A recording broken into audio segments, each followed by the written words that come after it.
Awit, Kabanata 23. Si Yahweh ang aking pastol, hindi ako magkukulang. Pinapahimlay niya ako sa luntiang pastulan, at inaakay niya sa tahimik na batisan. Pinapanumbalik ang aking kalakasan at pinapatnubayan niya sa tamang daan upang aking parangalan ang kanyang pangalan.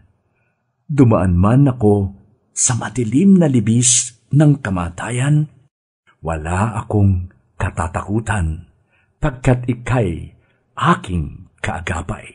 Ang tungkod mo at pamalo, aking gabay at sanggalang.